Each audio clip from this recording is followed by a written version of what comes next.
Siva Sivani degree కళాశాల 2022-2025 batch convocation సమవర్తన 2025ను కళాశాల ప్రాంగణ సమీపంలో ఘనంగా నిర్వహించింది. ఈ కార్యక్రమం ద్వారా 700 మందికి పైగా విద్యార్థులు తమ విద్యా ప్రయాణంలో ఒక ముఖ్యమైన మైలురాయిని చేరుకొని పట్టా అందుకున్నారు. ఈ సందర్భంగా Siva Sivani group blue sapphire Jubilee వేడుకలకు కూడా శ్రీకారం చుట్టింది. దీనికి ప్రధాన అతిథి ప్రొఫెసర్ వి బాలకృష్ణ రెడ్డి, తెలంగాణ ఉన్నత విద్యా మండలి గౌరవాధ్యక్షులు పట్టభద్రులను అభినందించారు. యువత సమగ్ర భారతదేశ నిర్మాణంలో కీలక పాత్ర పోషించాలని పిలుపునిచ్చారు.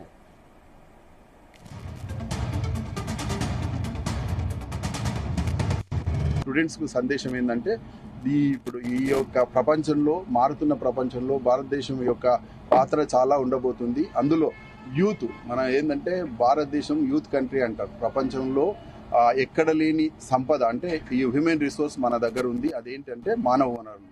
ఈ యొక్క మానవ వనరులను సద్మార్గంలో పెడితే మనం ఏదైతే డ్రీమ్ అనుకుంటున్నామో, మన చీఫ్ మినిస్టర్ గారు Telangana rising Telangana 2047, prime minister ఏమంటున్నాడంటే ఇప్పుడు వికసిత్ భారత్ 2047 ఇవి అచీవ్ చేయాలంటే మనకేంటంటే యూత్ కావాల్సింది ఏంటంటే మంచి ఎడ్యుకేషన్. ఆ పార్ట్ ఆఫ్ దట్ ప్రాసెస్లో మేము కూడా తెలంగాణ హైయర్ ఎడ్యుకేషన్ కౌన్సిల్లో లాట్ ఆఫ్ రిఫార్మ్స్ తీసుకొచ్చాం.